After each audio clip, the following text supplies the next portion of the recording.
Hello, and welcome in to the Swarm right here on the Hive Media. I'm JPJ. I am here, and we got a lot to talk about, y'all. We got to talk about some Survivor Series, which went down last weekend.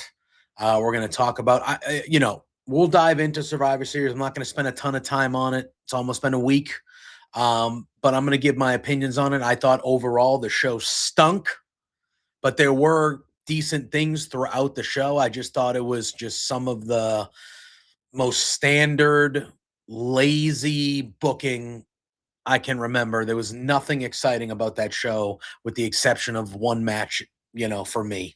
Um, so yeah, we'll dive into that. And then we'll talk about Monday Night Raw, which I thought was a good bounce back from what I thought was a very underwhelming Survivor Series. I thought there were a lot of good things that happened on Monday Night Raw.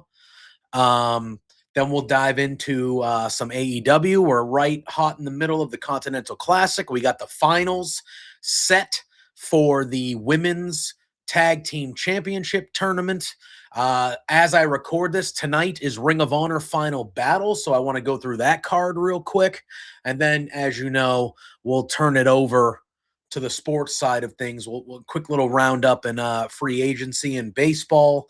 My Red Sox made another move this week, and then we'll go through the slate of NFL games, and I'll tell you what I'm feeling and make my picks, and we'll kind of do that. So a lot on the agenda today. I'm excited to talk about all this stuff, but before I do, if you're watching this on YouTube, I appreciate you being here. If you're watching this anywhere, I appreciate you being here. Click that bell for notifications so you get notified whenever the Hive goes live. We have content every single day, great content by great people every single day. So click that bell for notifications, hit that subscribe button. You will not regret it. And 2026 is just going to be bigger and better for us. It's just, we're doing a lot of real good stuff here, and it's only going to get better and bigger. And any other great adjective you want to get, 2026 is going to be one hell of a year for the Hive here. So, like I said, hit subscribe, click that bell for notifications, and do me one more favor if you can before we dive into the meat of this baby. Go visit our friends at W Energy. You need a little boost. You just like energy drinks, whether it's, to get through the weekend, to, get ready for Monday, get through a long work day and you got to make some content. You got to study. You got to do whatever. You want some energy? Our pals at W Energy have you covered. They got you covered. This episode of The Swarm and every episode of The Swarm is powered by W Energy. If you head on over to the website w.gg and you type in that promo code, The Hive, all one word, you will get 10% off of your order over at our pals W Energy, the clean energy drink. No sugars, no jitters, just clean energy. That is w.gg. Type in that promo code, The Hive, all one word, and you will get 10% off your order. All right. Survivor Series. I thought the best part of this show were the two matches that were not the War Games matches. I thought the War Games matches both were clunkers, man. I thought they were clunkers. They weren't even, I'm not going to say that they were bad. Like, I don't think the wrestlers in these matches performed badly. Like, they weren't sloppy. They were just boring. No great stories being told. It was just lazy. Not the performers, but like the stories and the booking, lazy.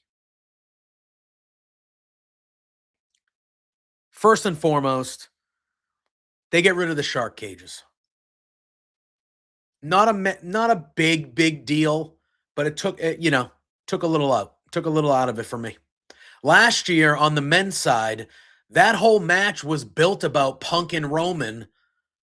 And in that shark cage, that was the whole setup of that whole match, was them two in the shark cage, waiting to see, and putting the hand out. And that whole thing, the Dakota Kai heel turn in NXT years and years ago. Doesn't happen if they're not in the shark cage. Again, it was a small thing. They all got their entrances. Okay, cool. But like, I don't know. I don't know. They should have been in the shark cages. I didn't like the shark cages not being out there. So then we have the women's match. And again, it was fine.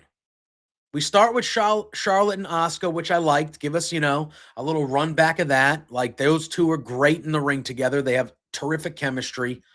We got all that. And then the babyface team have the advantage in the women's match. So then you get a 2-on-1. And another thing about the Sharks. So then Kairi Sane is the second member of the Becky Lynch side, the heel side. And because there's no shark cage, she's coming out and she's doing her full. Asuka's getting her shit kicked in. 2-on-1. Getting her shit kicked in. And Kairi's like doing her full entrance. It's like, no! You get out there. And if they had the shark cages, she wouldn't have been doing that shit. So, again, when it came to the woman, for me, I feel this way in both, but we're just going to talk about there wasn't enough violence in this match for it to be a war. Like, there's two different style of War Games matches. There's either the Plunder War Games match where it's just chaos and there's just tables and weapons. It's just chaos, right? Or then there's always a little bit of that in War Games. There's always weapons and things like that. But like, so that's either the over-the-top crazy spot fest weapon plunder type War Games match, or there's the story-driven War Games match that has some of that, but it's more based on the dynamics of what's going on and, all that type of shit. This women's match, and the men's later, but we'll talk about that when we get there. This one had neither. But I did think there were some right decisions being made. Fast forwarding all the way to the end, AJ Lee tapping out Becky Lynch makes 1,000% sense. That is what the finish of the match should have been, was AJ tapping out Becky. So, like, I like the ending of that match. EO put the trash can. Now, of course, they got a special tray. It just can't be a regular fucking trash can. They have to have a special trash, whatever. And like, it's a great spot. This time she did like a full rotation almost. I was just like, Jesus Christ, but like, it's a great spot. It's a fun spot. Everybody loves it, but it's one of those things that, it's becoming, and my pal Pluggo coined it. It's becoming the Kofi Kingston Royal Rumble spot, where it's just like, oh, we're just waiting for it. And I love EO, but like, I don't know. Again, I don't even want to say it was a bad match, because I don't think it was a bad match. One other thing that I loved about this match, and I said it last week, is I said one of the main objectives that had to take place in this women's War Games match was to make Lash Legend look like she belonged in the ring with those other 9 women, because those are 9 future Hall of Famers. If you include NXT, that is 9 former world champions. And you're putting Lash Legend in there, she better look like she belongs. And I think that they knocked that out of the park. I think she looked great in this match. I think she looked like she absolutely belonged in this match. And that was one of the things that I enjoyed the most about this match. I loved Rhea's mask. I don't really know those. I know what those movies are, but I'm not a huge horror guy in general, but I like a good horror movie, but I don't like the gory to be gory type horror movies. Like, and that's what that is. I guess that character Art the clown or something, he's like a good, he's funny and he's, whatever, but like, I need more, I just need different. I don't like gore just to have gore. Like, make me think, scare the shit out of me, make it suspenseful, thriller-ish, and then you get the gore in there and you're like, oh, that's fine, but that's just me. But yeah, so the babyface team wins. AJ Lee taps out Becky, which again, I thought was the right call. But it just never hit that other level for me. This was just kind of like, okay, it just felt really boring. Really boring. And it was unfortunate. It was unfortunate that it was boring because I was, and you know, the War Games match when it becomes a thing that it is now, where it's an every year annual thing, it takes away from the match, you know? So it's it's just one of those things where, how do I say this properly? It's just one of those things where you really, when you're making it a yearly thing, you have to be more creative with how to make these matches feel different, right? So I just feel like this never got there. This never got there. It was pretty standard fare.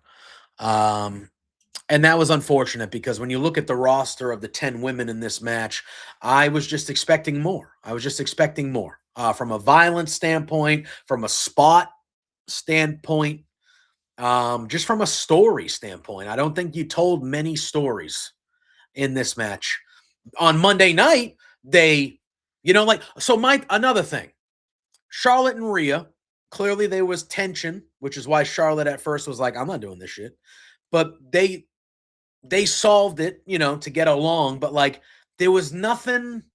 Oh, you get to Monday night on the women's side, and immediately Rhea and Io are getting interrupted by Charlotte and Alexa, and there's beef, or at least like a mutual respect enough where they're like, oh, we got to fight, like we're better than you. But you didn't even lean into that at all during the War Games match. Like, you could have done something. They accidentally run into each other, but nothing really happened. But like, you didn't lean into that at all. But then the very next night on Raw, they're fighting. I don't. There's just little things like that was like, you could have just told a little bit of a story to make me somewhat intrigued. But it is what it is. But then we get to what I thought was easily the best part of the show, the highlight of the show. It was for the Intercontinental Championship. It was John Cena defending against the former Intercontinental Champion, Dominic Mysterio. Good match in general. I thought this was a good match. I had no problem with the rematch happening with Dom. Dom's in his hometown, San Diego. It just felt right. They did a really good injury spot halfway through the match where Dom landed gnarly. Which again, if they were like, hey, we want you to land this way on purpose, I mean, good on them. Because it looked like it was a landing that could have actually hurt him, but they played this to perfection. Where Dom's playing that he got injured, it was a similar spot to when Penta actually got injured on Raw a couple weeks ago, like the Hurricane Rana on the outside off the guardrail or whatever. He lands on the upper, neck shoulder area, and he's injured. Refs preventing Cena from going after him. The whole thing. Doctors are around, things like that. And then Cena gets in the ring, and I thought this was cool. And I saw a bunch of babies whining about it on the internet. Grow the fuck up. Raquel Rodriguez gets in there, and she gives John Cena the one-arm powerbomb. Damn right she does. Damn right she does. And then Roxanne Perez follows that up with Pop Rocks. And I thought that was very giving of John Cena to be down to do that. That was cool. And you know what? I'm glad that those two ladies got a small little tidbit in the farewell tour of John Cena, because Roxanne Perez is the future of the WWE women's division, and Raquel Rodriguez has turned herself into a top 5 to top 10 performer in the women's division with the work in ring that she has done this year. In my opinion, I am so in on Raquel Rodriguez. And Roxanne's like 22 years old. Unreal.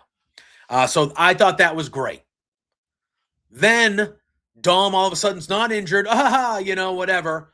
He hits the 619, hits the splash, and Dominic Mysterio beats John Cena and regains the Intercontinental Championship. And let me tell you,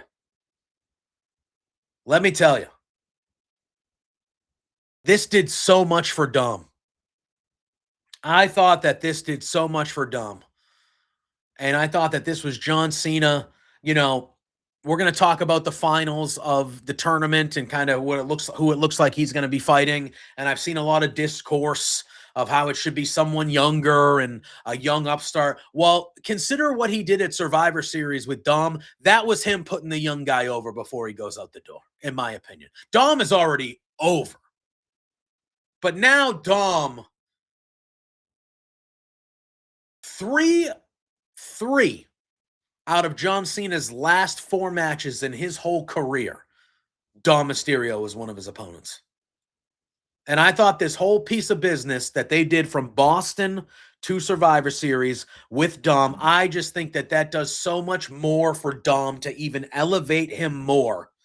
Where I think he was already there, but like there is no doubt in my mind that he is going to be a massive babyface world champion for this company. It'll probably have to wait 10 years because he's what is it, like 28? Yeah, he's got to be 40 apparently before he even gets a fucking sniff. But regardless of that, I mean, I just think that this was just this 3-week, 4-week booking that they did. I just think it did so much for Dom to just elevate him more.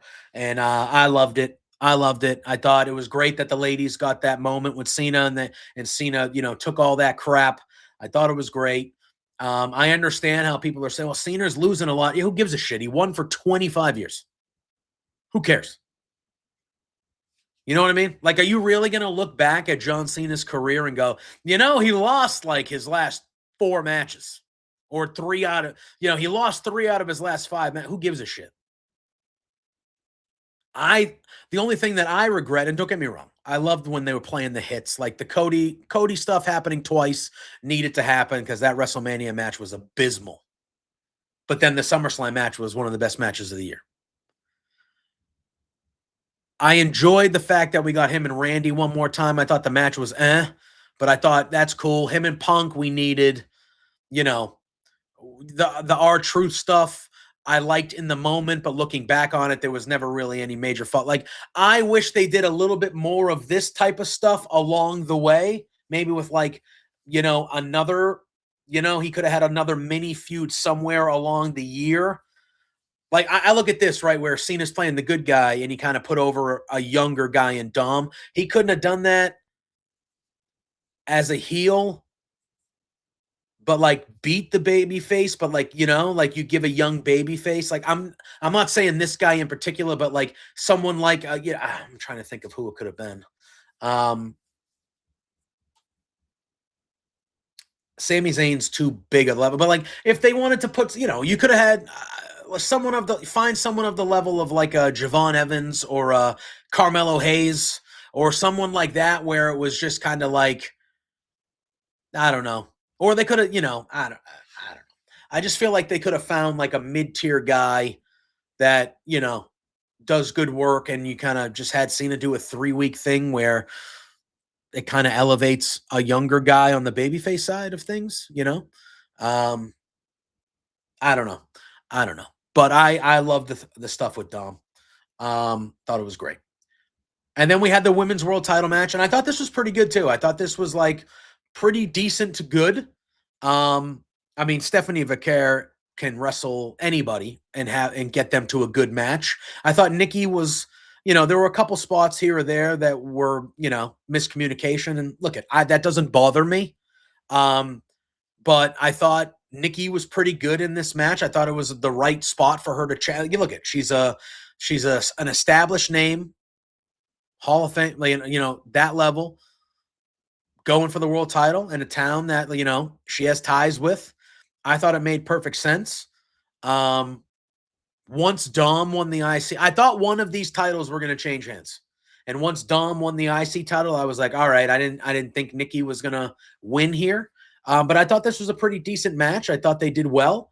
And Vaquer, obviously, Stephanie retained. But yeah, I don't have a ton to talk about on the match. I thought it was pretty standard, but I thought it was pretty good. I thought it was pretty good. So yeah, that was that. And then you get to the men's war games, and in my opinion, this was a lump of shit. This was a lump of shit. I never got excited once during this match at all. Not a once. Um, well, that's a lie. That's a lie. Because when I saw that the starting two were going to be Braun Breaker and CM Punk, I was excited. And RIP, best wishes go out to CM Punk and AJ. Knowing what we know now, recording this on Friday, and what we found out on Monday, that had to be a very tough day for them at the office on Saturday night. And you could tell like Punk was wearing the Larry's dad, but now seeing the entrance where he grabbed it and now no, awful, awful. So RIP to Larry, a legend really, in Larry, like a legend. RIP to him, and condolences to CM Punk and AJ because that sucks. That sucks. And in some cases, sometimes a lot of cases, losing an animal is worse or equal to like losing people. And that stinks. That stinks. That's very sad. So yeah, but best wishes out to them. But I was excited that it was going to be Punk and Braun, and I thought that Punk and Braun is, again, there were things in this match I liked, and I'm not going to go step by step with the match, but the end, well, the way the match finished, I liked. You know what I didn't like is an interference finish ending a fucking War Games match. Dumb. It's War Games. Interference is going to, are you shitting me? Are you shitting me? And you know what else I didn't like? And this actually sparked a hot debate between two friends of mine on the interwebs. SP3 and Riccacino were going back and forth about it for a little bit. Jey Uso doing the run it back during the match, get that shit out of there, man. And this is not me being, Jay does nothing for me, but I don't dislike Jay. I understand why Jay is where he is. I understand that entrance is part of the reason why some people even just go to the show. Okay? Because they want to experience that. So I am not shitting on anybody's time. Live your life. You are in a motherfucking War Games match. You don't sing and fucking dance. Brock Lesnar, piece of shit. But Brock Lesnar is about to come through that curtain and fuck everybody up. And you're dancing? You're dancing. Give me a fucking break. Give me a break. Anyway. Dumb. Again, same thing as I felt about the women's match. Not necessarily bad. Thought everybody did their part. Brock came out and beat the shit out of everybody and was tossing everybody around like he does. And like, fine. It does nothing for me anymore. I don't want to see that guy on the screen, but it's still a spectacle to see it. It's not like he's a bad dude. He's terrible. I don't want to see him, but it's not like all of a sudden he's bad at this. Fine. Okay. Logan Paul did everybody did their shit. But there was really nothing. Nothing. Roman comes out last. Okay. We get Roman and Brock, and they do their thing. All right. Like, I will say, the F5 that Brock gave Roman through the table, that shit was clean. That was clean. That was good looking. And later on, Brock getting speared through. Cool. All right. Great. But still, that wasn't. It's just not enough weapons, not enough carnage, not enough violence. And the last couple years, because of the bloodline and other things, the men's side of the war, I feel like they got into a vibe where like the women's was the more chaotic carnage one, and the men's was more story driven. But these were just both nothing of each. They were just nothing.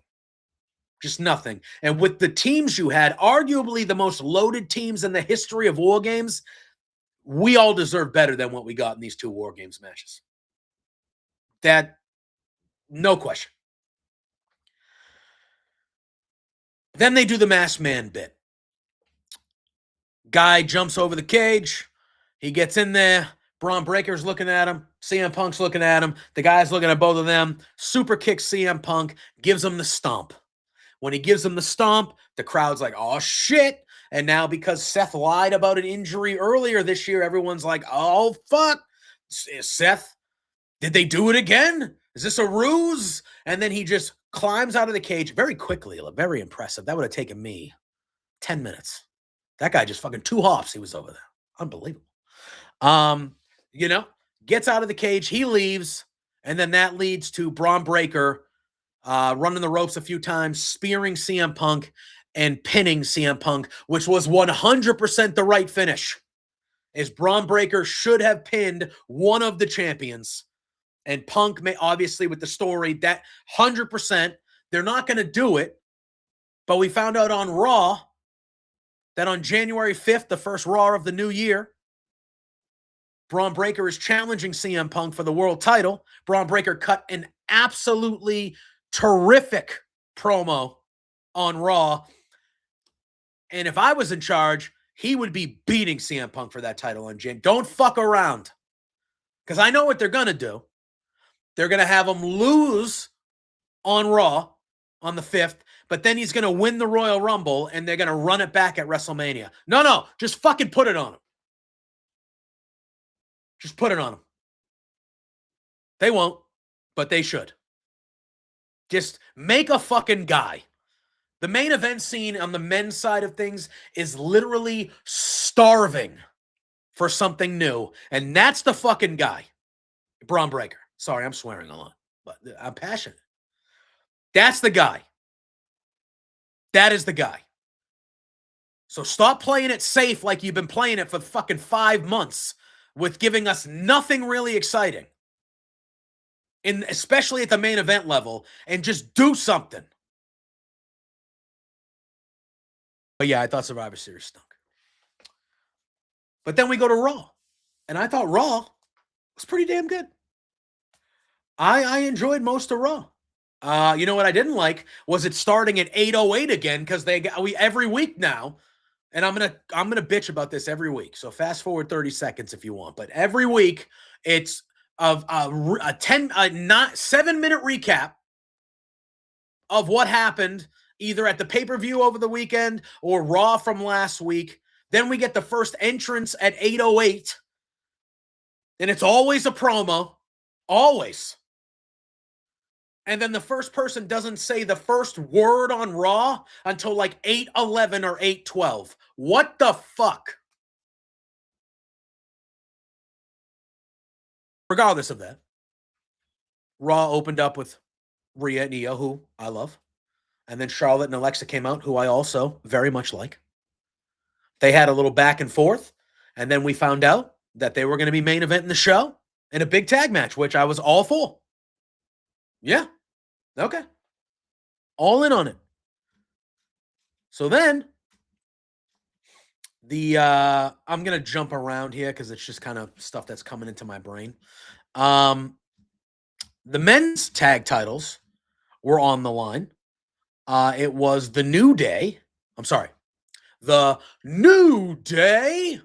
That was terrible, but you're gonna take it and you're gonna like it. They went up against AJ Lee, AJ Styles, and Dragon Lee. Good match. Good match.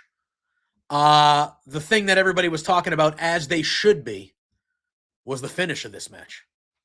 Because they did the thing where Dragon Lee suplexed, I think it was Woods, suplexed Woods onto the rope, so he's hanging, kind of like what, and I'm not comparing it, I know some people were, but grow the fuck up. He's hanging over the ropes.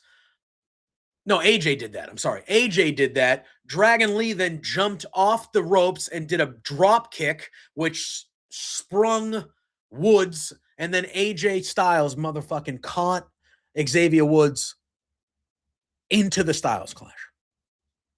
Ridiculous. Unbelievable finish. So that was cool. That match was fun.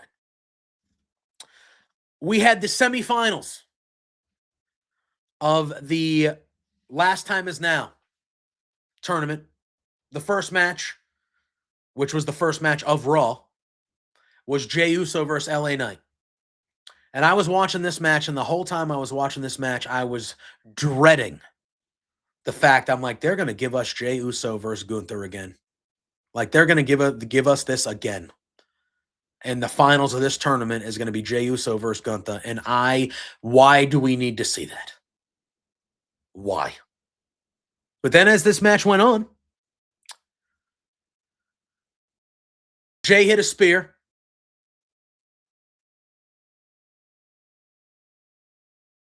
LA Knight kicks out. And I'm like, oh shit, okay, all right. Then they start going. Knight hits his little superplex when he jumps up there. Jey kicks out. They're going back and forth. Good. He tries to hit a BFT. Jey does a schoolboy 2.9.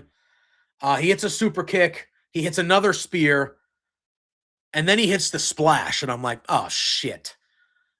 But LA Knight kicks out. So at that moment, I'm like, Jay's going to win. They're actually doing this. But LA Knight kicks out, and he rolls him over into a crucifix. And he gets the 1, 2, 3. And LA Knight wins. And again, I'm not super stoked on LA Knight being in the final either, but at least it's something fresh. It's different. Because later on in the night, it was Solo versus Gunther, and I actually very much, and this match was a lot better than I thought it was going to be. I very much enjoyed this match. This was a hoss fight. These two guys beat the shit out of each other. And I actually thought that this was pretty good. But Gunther wins. He beats Solo. So the finals, which are happening as I record tonight on SmackDown, is Gunther and LA Knight. And the winner, a week from today, when you were watching this, a week from Saturday, will be taking on John Cena in Washington, D.C. in his last match. Now, I've been saying it for a long part of the year, as I think a lot of people have. I expect it to be Gunther. I expect Gunther to win this match tonight, and I expect Gunther to, I would think, beat John Cena in his final match next week. We'll talk about that as we'll be closer on next week's Swarm. But that's what I'm expecting. So, but I'm glad it was LA Knight. This is a match we haven't seen before, LA Knight and Gunther. And I've seen some dialogue, and I understand. Okay. I've seen some dialogue on the internet, on the social medias. And again, I don't usually, and again, like, this doesn't bother me, like, at all, because most of social media is scum. But, like, I've just seen a lot of, because there's parts of it that I agree with, and then there's parts of what I've been seeing a lot of that I don't agree with, and I will not accept. So, for me, the part that I do agree with is I understand how some people are kind of not in on this because they feel like it should be two younger guys, like it should be a younger person. Like Gunther's 38, LA Knight's 40 or 41, something like that. Now, again, I feel like, yes, I understand the age aspect, but I feel like you have to look at it more as not really how old they are, but how long have they been in front of us? You know what I mean? Because I can make the argument, yeah, LA Knight is 40 years old, but he's really only been in front of us for 3 or 4 years. It's probably longer than maybe a little bit. You know what I mean? Gunther is also 38. He's 38 years old. Okay, he's not old, but he's not a young guy. He's not a 21-year-old like Javon Evans. But Gunther has really only been on the main roster for like 3.5, 4 years. Like, he's newer. You know what I mean? So I kind of I view it more that way than I do his actual age. But I completely understand, and I don't disagree with people kind of being like, I wish it was like, it's too older guy. Like, 100% agree. But I've seen a lot of people slandering Gunther and like diminishing how good he is because they don't think that he's the right guy. You are allowed to have the opinion that you don't think Gunther should be fighting John Cena. And look, it's an opinion. You're allowed to have it. That is not a correct opinion, that Gunther is not deserving or good enough for that spot. He's one of the best wrestlers in the world. And if you don't agree with that, again, you don't have to like him. You don't have to like him. But if you don't agree with that it's not my fault that you don't know ball. It's not my fault that you do not know ball. All right? It's just not. So that's what I'll say about that.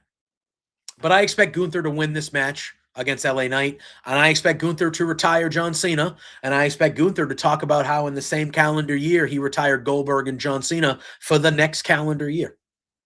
Maybe ever. Maybe ever. But that's what I expect. I'll tell you one other thing I liked about Raw. Actually, no, I'm not even going to tell you what I liked. I'm going to tell you one other thing I loved about Raw.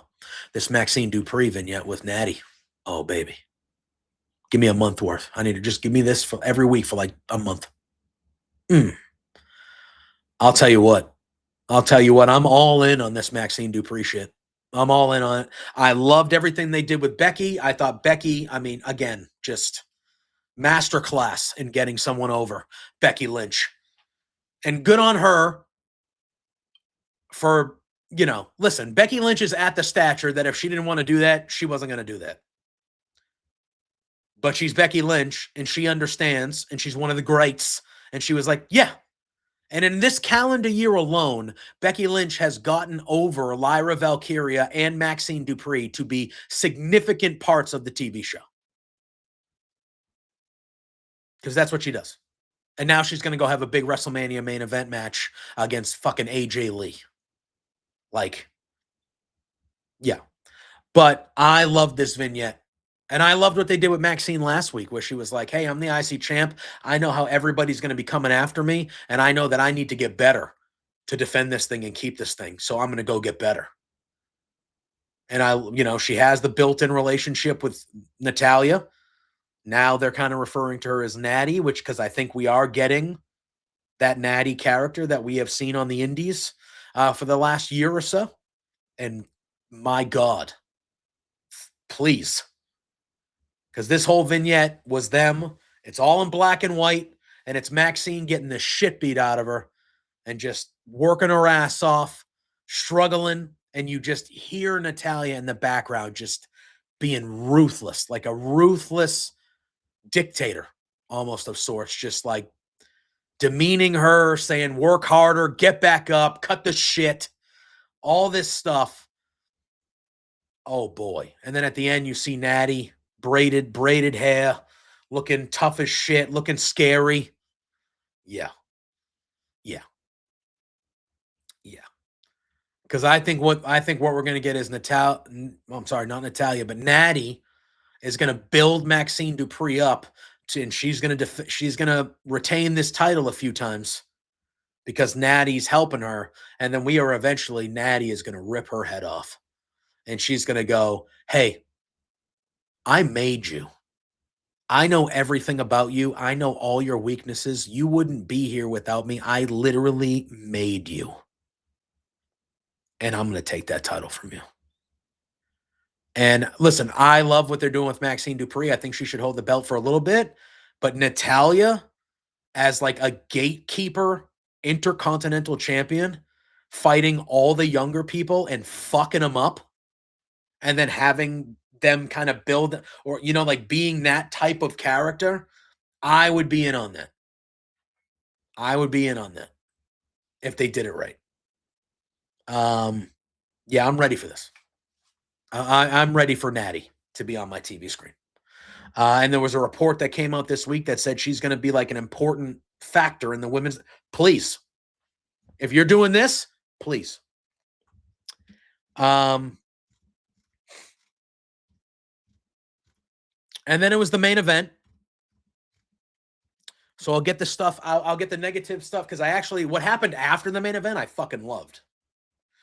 But I'm telling you, another thing I'm getting sick and tired of is these fucking no contests to end Raw. We could have gotten to the exact ending of Raw, which was badass, by the way. But we could have gotten to the exact end of Raw and still had a decisive winner in this really good tag match that was occurring. Because it was Rio, it was, Io and Rhea going up against Charlotte and Alexa, and this match was good. This match was very good. And they were humming at the end. And then all of a sudden, the Kabuki Warriors come out and just start beating up Alexa and Charlotte. And it's a no contest. And that is fucking lame. That is lame. What happened afterwards? Not lame at all. But that is fucking lame. And it happens all the time on Raw. These fucking bullshit finishes where there's no winner, DQ, no contest. Just there should have been a winner in this match. One of these teams could have won. They're both babyface teams. One of these teams could have won. Then they show each other a sign of respect in the ring where they're shaking hands or hugging. The crowd's going, whoa, and then you could have had everybody come in and attack all of them. And then you still you could have had the Raquel, Roxanne, and the Kabuki Warriors all come out. Those four attack these four. And then Bayley and you could have had everything happen still and ended up the way that Raw ended, which the ending was great. But there should have been a winner in this fucking tag match. Annoying. But afterwards, the Kabuki Warriors come out. They schmoz the match. They clean house. Bayley and Lyra come out. They make the save. They're all going back and forth. Judgment Day with Liv as well. So Liv, Raquel, and Roxanne, they all come out. They take everybody out. And they're holding up the titles. And Roxanne holds up the title. And Liv kind of gets in the ring. And Roxanne goes, oh, and she like hands Liv the title. And she almost like in an apologetic type of way. Like, oh, my bad. Sorry. And Liv looks at it, shakes her head, and gives it back to Roxanne. And then she holds their hands up. Excellent. Excellent. They're 5 teams, right? They just built not built because these teams have existed, but they just made those women's titles. Like, that was such a good angle to start to end the show that, like, I'm thinking multi-team matches now. Maybe they do a ladder match. I don't know, but they just made those titles white hot to me. Now you got to continue it, but like this whole scene, just especially on like that's 5 teams right in the midst, just going for those titles. Now they were all intertwined the way that I loved it. I thought it was great. And I think Liv just being back and returning. Oh, that's the one thing I didn't even mention in the Dom and Cena match was Liv came back. It's the best part of the whole fucking show. Jesus Christ. But yeah, Liv came back and they played the ruse where she slapped Dom and everyone's like, oh, she's turning babyface. She jumped in Cena's hands and then Dom kicked, low blow, all that fun stuff. Dom wins. I can't believe I forgot that part. But Liv being back and the Judgment Day kind of in the span of like a night and a half, 2 nights, the Judgment Day all of a sudden looks like they got their shit together. And it's all because Liv is back. I like that. I'm intrigued to see. And somehow, like 5.5 years later, the Judgment Day is still intriguing me. Unbelievable, really. Yeah, so I thought, listen, was Raw the best episode of Raw? No. Okay.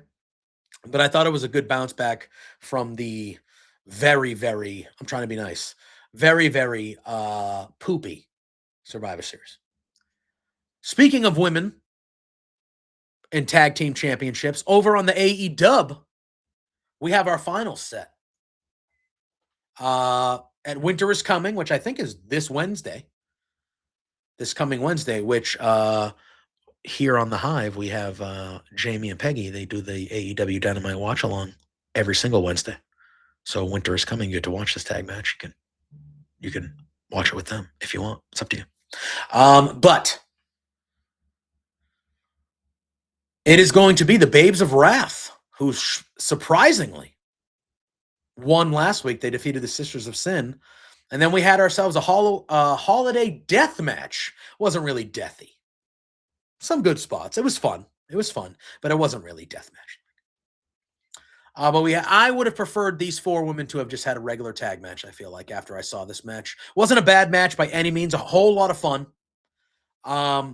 I understand why they did it, to get a level playing field for Mina and Tony, because obviously size advantage and power advantage was vastly in the corner of Marina and Megan Bayne. But I would have preferred a regular tag match. But either way, the Tony, the Timeless Love Bombs, Tony and Mina defeated Megan Bayne and Marina Shafir. They are in the finals, so it is going to be the Babes of Wrath versus the Thomas Love Bums and Mina Shirakawa and Toni Storm. I would think that Toni and Mina are the overwhelming favorites heading into that match. However, I would really like to see the Babes of Wrath win these titles. I think Willow Nightingale and Harley really, but Willow Nightingale has deserved something like a title or a good spot like for a long time. And I think Harley has worked her butt off to be as entertaining and turn herself into a focal point of the women's division in AEW. I think that would be a really great moment at World's End. And at Winter is Coming. And I think the crowd would be, look, if the crowd loves Toni and Mina, how can you not? But I think the crowd in that match is going to be thirsting for Willow and Harley to win those titles. And I think they should do it. I think they would be a fun, great representative to be the inaugural women's. I think you can't go wrong either way. We're gonna have great champions no matter who wins. But I would love to see the Babes of Wrath do it. That would make me very, very happy. Very happy. We are hot and heavy in the CC. But before we get to that, they opened Dynamite this week. Next week on Winter is Coming, we also have a men's world title match happening, whereas Samoa Joe will be defending against Eddie Kingston. And they had a face-off to start the show. I thought this was good. It was kind of short and sweet. Joe explaining to Eddie why Hook was with him. He said he has a legacy with his dad. He learned from the greatest champion of all time. He's had a great mentor in himself, Samoa Joe. And he said, but I wanted Hook to see what it's like on the other side, to be on the other side that always comes up short and doesn't live up to expectations. So I said, all right, why don't you go hang out with Eddie Kingston for a little bit? And that's why Hook befriended Eddie when he first came back. I thought that was fine, explaining that. And I liked Eddie here. I thought Eddie was short, concise. He said, Joe, I don't know what the hell this is. And cheating and doing all this bullshit to win. You are one of the greatest Ring of Indie. You are one of the kings of this ever. You're one of the greatest independent wrestlers of all time. You're one of the greatest Ring of Honor champions of all times. Eddie even said in his opinion, it's the greatest title reign in Ring of Honor history. He goes, but then you've turned into this guy hiding behind people, cheating, all this stuff. He goes, nah. And he goes, I'm telling you right now, if you don't bring that guy that I grew up watching and that made me want to do this, if you don't bring that Ring of Honor, Samoa Joe, I'm going to eat you alive. And he just dropped the mic and left. I thought it was good. And then we had a whole lot of CC matches on this show. It started off with Okada versus Pac. Okay. Free on a Wednesday. Thank you. All right. This match was as good as you thought. If you didn't see it, when I said Okada versus Pac, the immediate thought of, holy shit, that's going to be incredible. That's how good that was. That's how good this match was. Really, really good. Pac came in with 3 points. Okada came in with 0. Fletcher beating him last week. And Okada gets his first points on the board by defeating Pac. This was really good. Back and forth battle. Two just premier professional wrestlers. Real good stuff. And then somehow the next match in the CC that we saw topped it even. And I thought this was the match of the night. It was Kyle Fletcher and Kevin Knight. My God. High flying, violent, physical. It was just really, really, really, really good. And Kyle Fletcher survives. And for the second week in a row, he gets a victory and he has 6 points. Tied for the most. He's got the most points he can have through 2 matches. He's been perfect so far. This was really good. And let me tell you something. Kevin Knight, that match that he had with Darby last week on Dynamite, that was a star-making performance for Kevin Knight. He's had a few of them, but that was a true star-making performance. And him getting that victory, I love that they did that. And then this match right here, even in defeat, Kevin Knight in this tournament, we're still going to see Kevin Knight versus Pac. We're still going to see Kevin Knight versus Okada. We get to see Kevin Knight versus Speedball Mike Bailey because they're in the same block. Kevin Knight is going to be an absolute super, star at the end of this tournament. And I don't expect them to be in the semifinals or even remotely come out of the group at all. But I just think the quality of matches this guy is going to have with these opponents, like it's going to be like, holy shit. And you watch this match with Fletcher and Kevin Knight, and you go, AEW is in good hands because these guys are going to be fighting each other for world titles for a decade if they want. Holy moly, this match was great. And then in the main event, we saw the last match of the CC of the night, and it was teammates. It was Death Riders. It was Jon Moxley versus Claudio Castagnoli, and they beat the crap out of each other, guys. This was physical, wrestling-based, mat-based, chain wrestling at times, submissions, reverses, things like that, but it was violent. Moxley was bleeding, as you come to expect most of the time. He was covered in blood. Speaking of Jon Moxley, he is at the commentary table on the pre-show of Final Battle, Ring of Honor, and he's got a big bandage on his forehead because he was cut open in that match. This match was really good, and at the end, it saw Claudio Castagnoli hit a big running uppercut, and he beat Jon Moxley. And I think that this further goes into what's about to happen here, where Moxley, the mutiny is coming. Now, I understand Moxley beating Mascara Dorada last week because I feel like that kind of loss would have been way out of left field, but I think Moxley should lose the rest of his matches. I think he lost to Claudio. He should lose to Takeshita. He should lose the rest of his matches. But we'll see.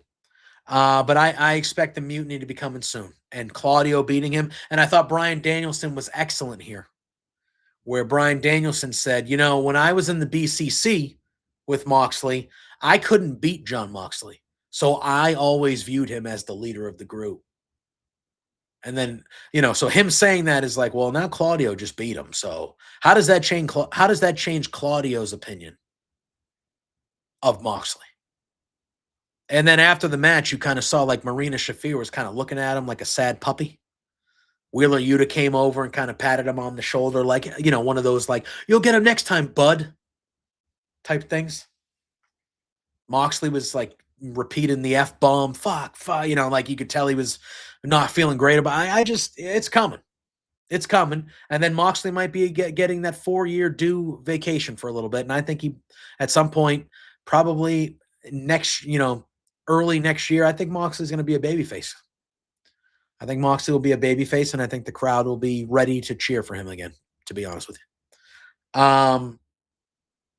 But yeah, I thought I love the CC. I think it's fun to see these matches we haven't seen before, and just, you're getting quality matches, and I dug it. We saw the Dark Order. I'm going to mention the Dark Order. I'm mentioning the Dark Order. We saw the Dark Order on TV for the first time in a while. They challenged the Ops. It was a squash match, which kind of stunk. Basically, glorified squash match. But I thought it was good to see them. Good to see them. They had a little backstage thing with Hangman, which was nice. A little crossover there from that story from years ago. I thought it was fun.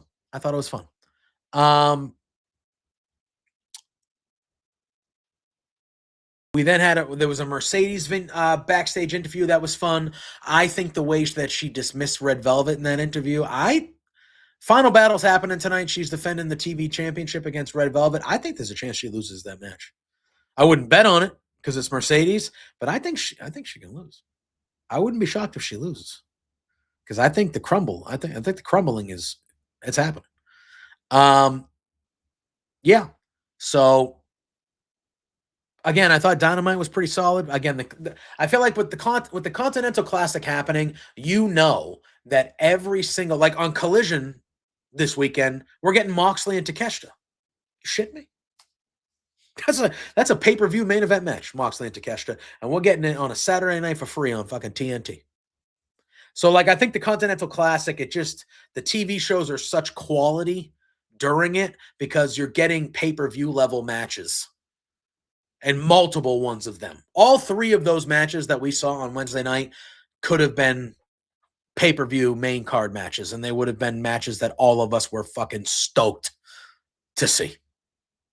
It's just, and we're getting that on a weekly, every show basis for a month with the Classic. I love it. They need to do a women's one next year. I think they will, but they need to do a women's one next year. Do the men's in the winter between Full Gear and World's End, and then do the women's in the summer between Double or Nothing and Forbidden, whatever you're doing. Why not? Who gives a shit? The women should have one.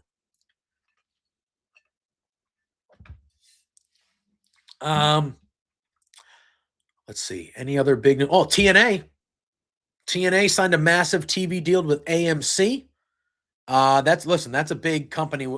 That's a big channel still in the world of cable, which is kind of, obviously there's so much streaming now. Cable is like not what it once used to be, but in the cable world, AMC is still a name that has stature.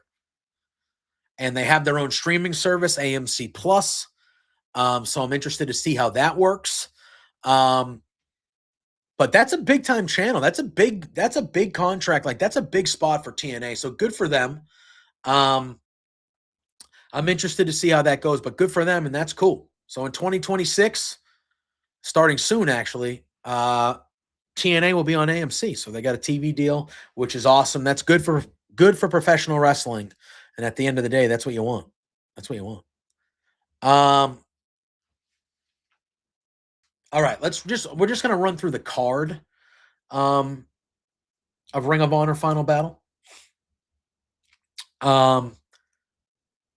We got Ace Austin versus Lee Johnson is happening. Deonna Purrazzo versus Billy Starks. It is the tournament final for the Pure Wrestling, the ROH Women's Pure Championship, which is a new championship. They've had a tournament.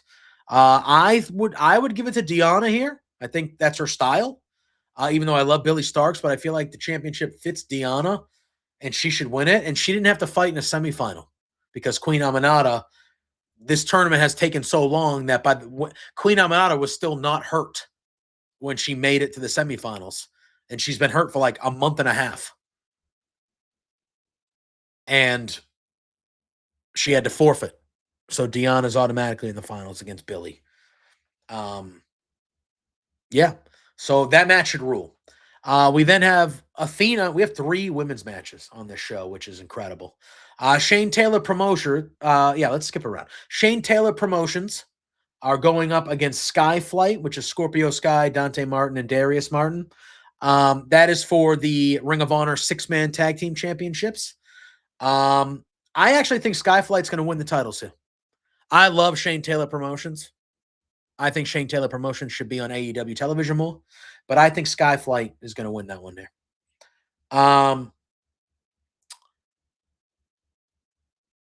We have a singles match for the Ring of Honor Women's World Television Championship. Like I mentioned, it's Mercedes Moné versus Red Velvet.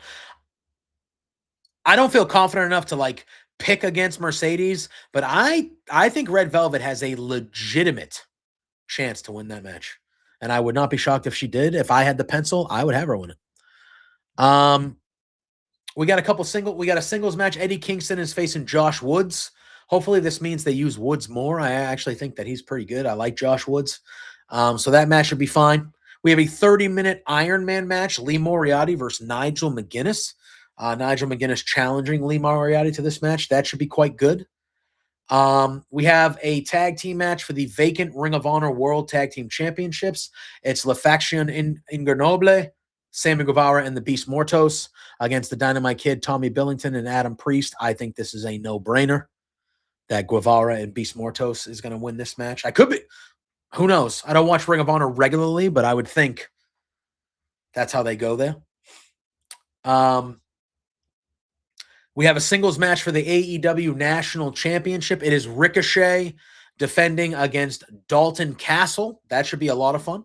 I love Dalton Castle. And I don't expect Ricochet to lose at all, or lose the title at least at all.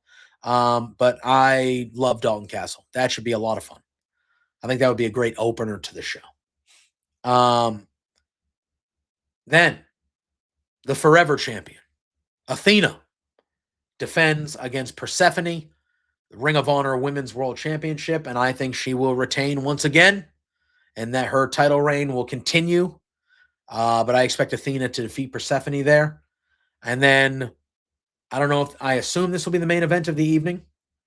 It is a singles match. I'm sorry, it's not a singles match. It's a survival of the fittest match for the Ring of Honor World Championship. It is Bandito. It is Blake Christian. It is two guys from the tag match in Beast Mortos and Samu Guevara. It is Hechicero, and it is Commander.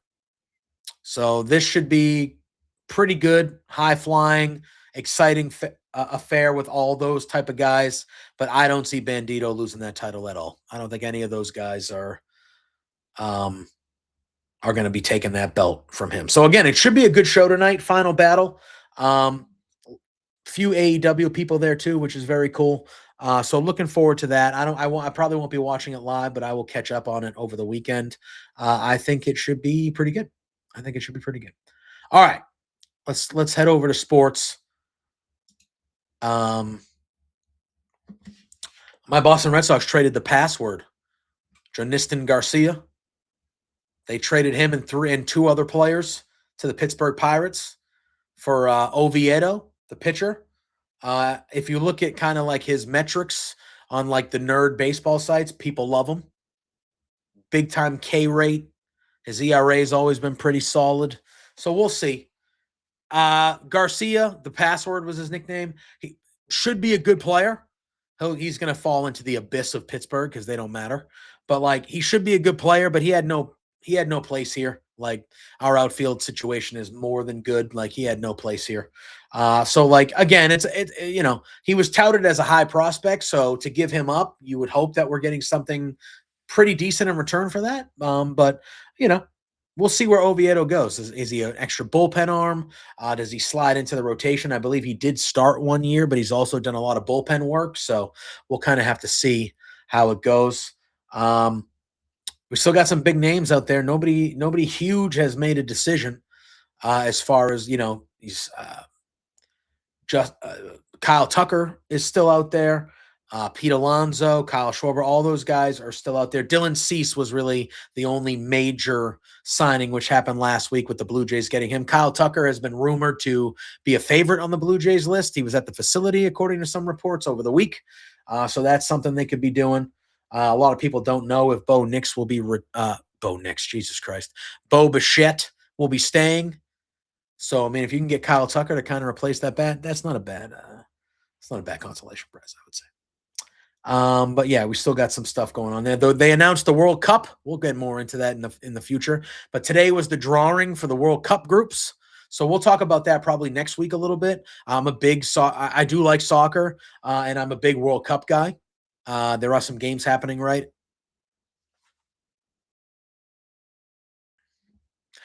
There are some games happening right in. Sorry, my headphones just started yelling at me for some reason, but they're fine. There are some games that are happening in Massachusetts at Gillette Stadium when the Patriots play, and I might think about going. I really like the World Cup. I think the atmosphere is cool with all the fans from the different countries, and it's just a good vibe. Yeah. So we got a lot of stuff going on that way. So I'm sure free agency will get a little bit more hot and heavy as we go. The World Cup is just months away at this point, but you know why we're here. We're here to talk some NFL.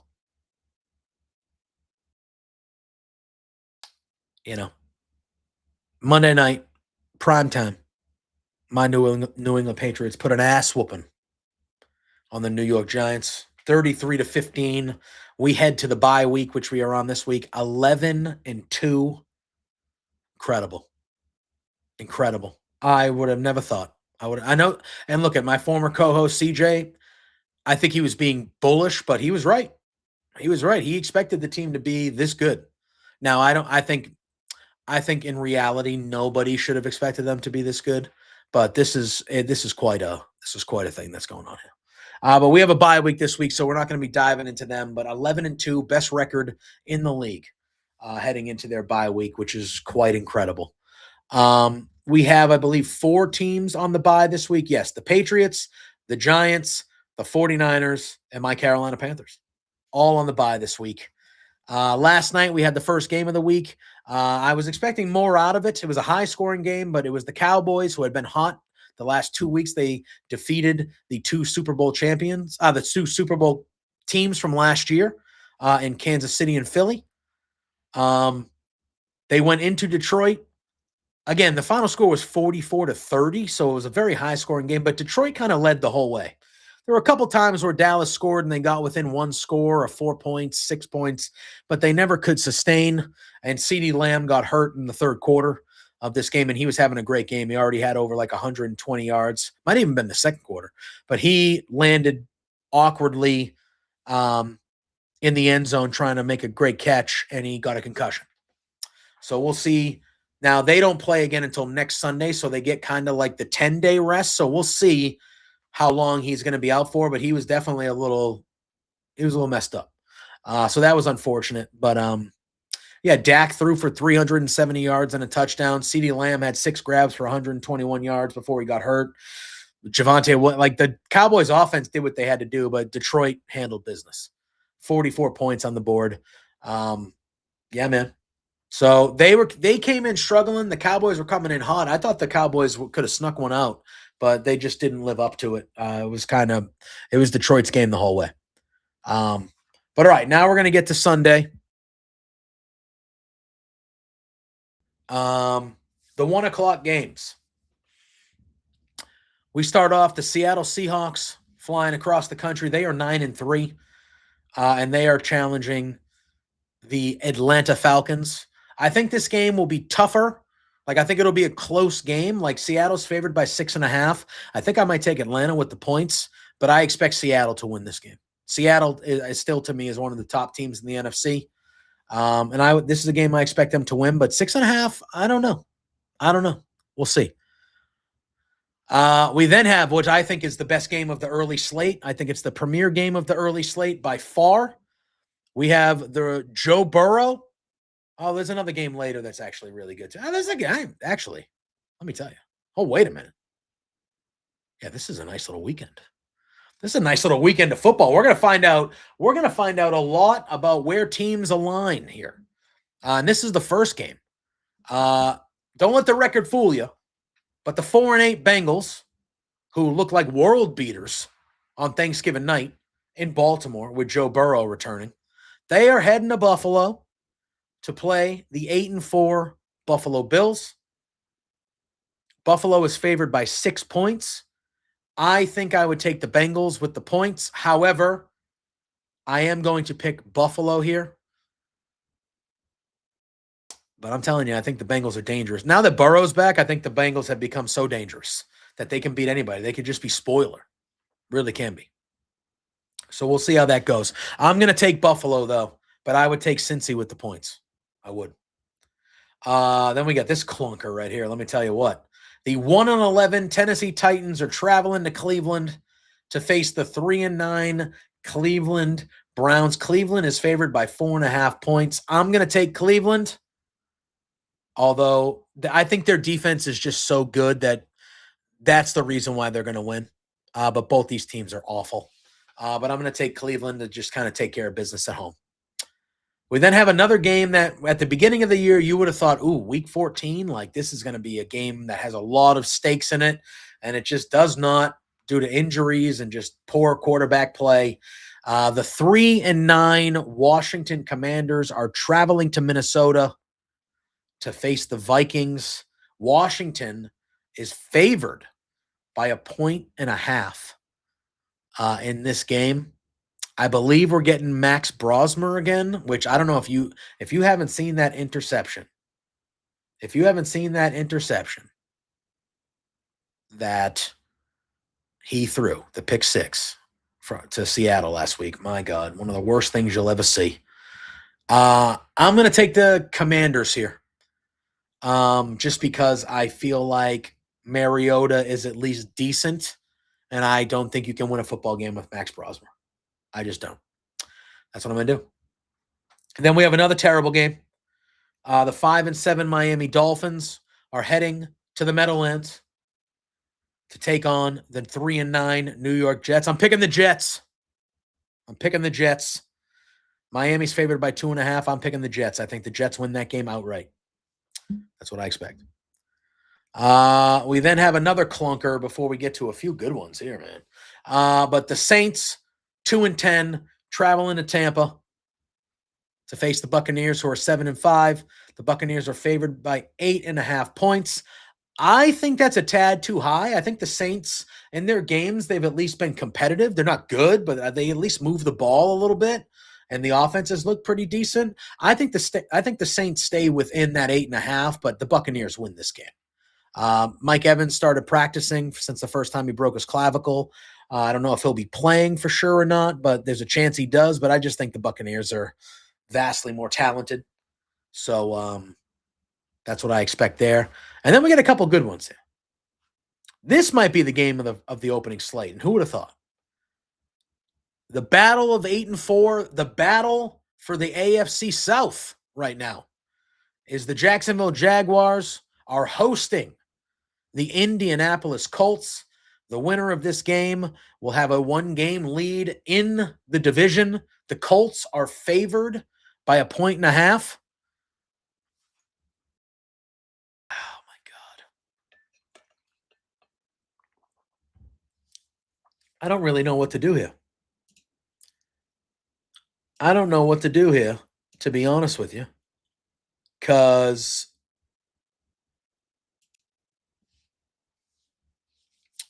I'm on record where I think Trevor Lawrence stinks. I think he stinks. But I think Daniel Jones kind of stinks too. But I think the Jaguars have a better defense, but I think the Colts on the offensive side of the football are very talented. I'm going to go with the Colts here. But I don't feel great about that. That Jaguars defense is legit. And I think the Colts and especially Danny Dimes have come back to earth here the last couple weeks. And I think the Colts fans have gotten a little quiet because they're looking and going, oh, shit. But I think they're a better team. So I'm going to take the Colts, but I don't feel great about that. We then have the battle for the AFC North. Both teams 6-6. The Ravens were 1-5, man. Both teams are 6-6. The Steelers traveling to Baltimore.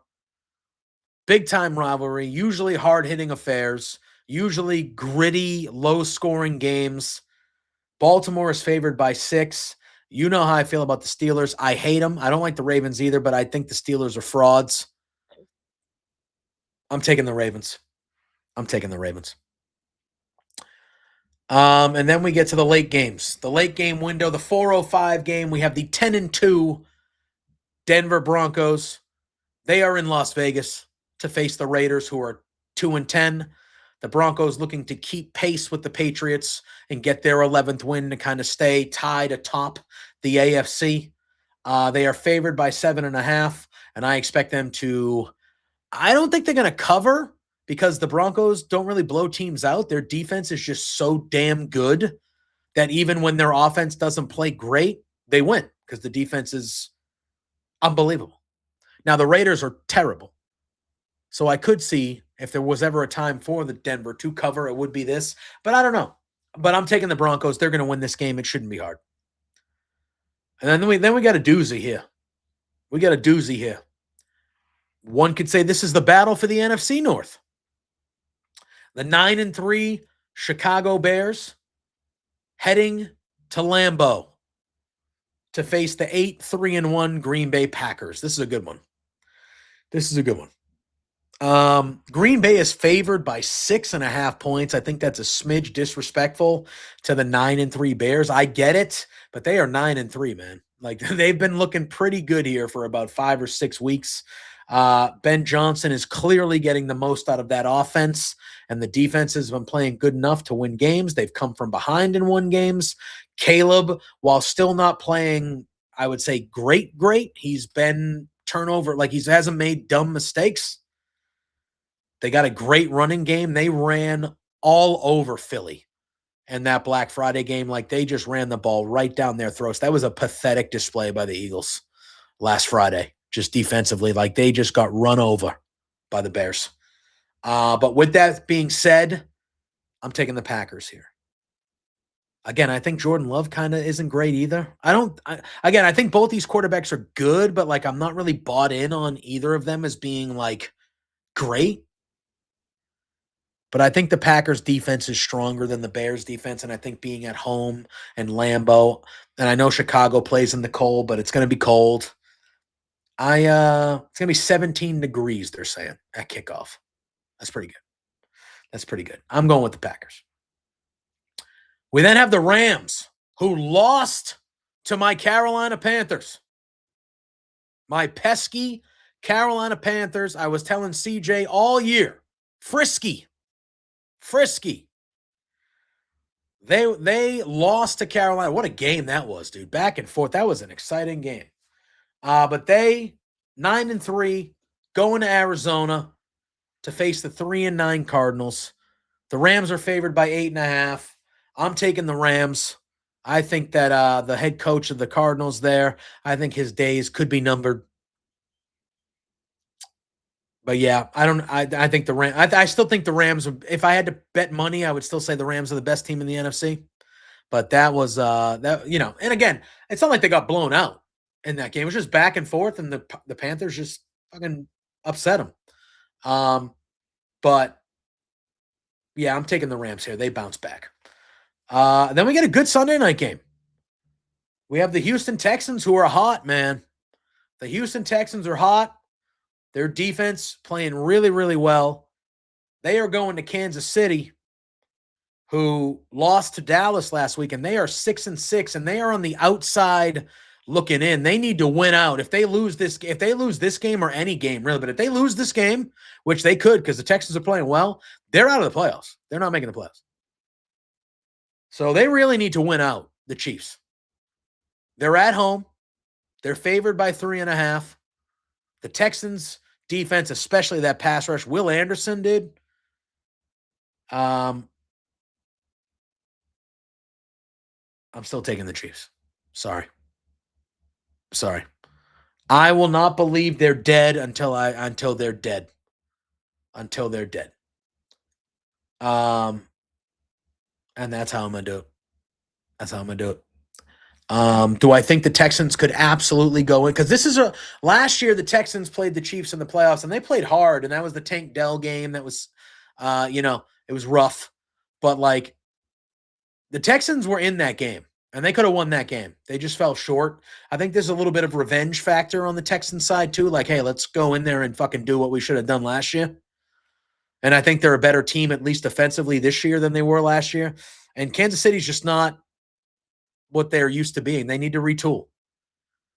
But I feel the same way about Mahomes that I did Brady, man. Like, I'm probably almost never going to pick against that guy unless it's like absolutely like a no-brainer. And I don't think this is a no-brainer. So I'm going to lean the Chiefs.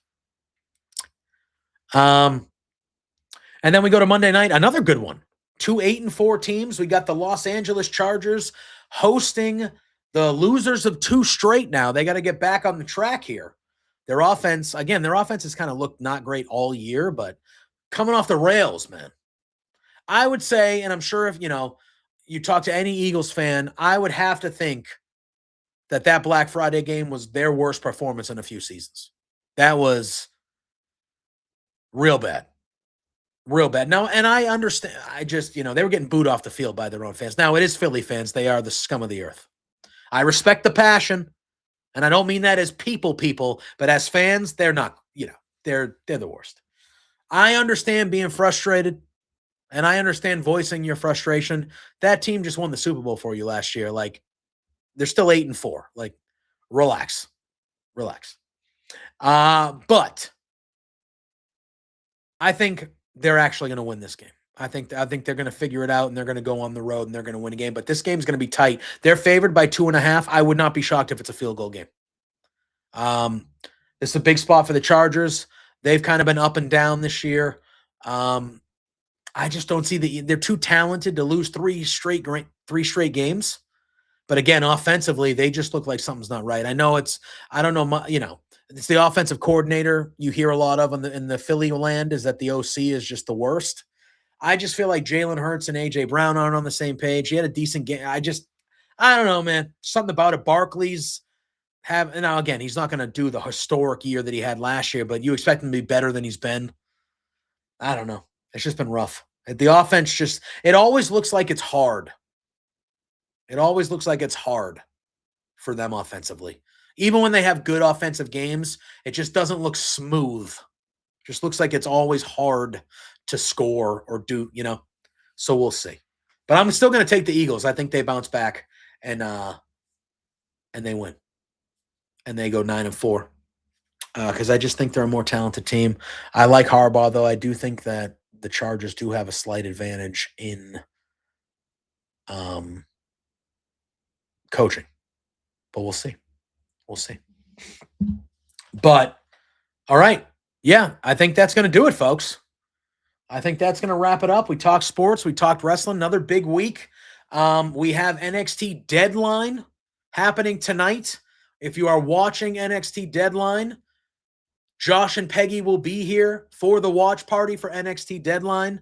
The Iron Survivor matches are really a great new, it's been around for a few years now, but that's a new match that is good. I think it's a good style match. I think it's 25 minutes. You know the time limit. It's a 25-minute sprint. It's very fun. It's very fun. I like that. I like that gimmick. So yeah. So that's happening tomorrow night. I'm sure we'll review that next week a little bit. We'll talk about Raw, Dynamite, the CC. There's a big collision tomorrow night with a lot of big matches as well. And next Saturday, y'all, John Cena's last match, man. So I'm sure we'll have a good chunk of the show just kind of talking about Cena and his career and just kind of looking back on it because we're at the end, man. One more appearance, one more match. We are a week away from the official in-ring end of career for one of the all-time greats. WWE will say the greatest of all time, but John Cena. And it is crazy to think about.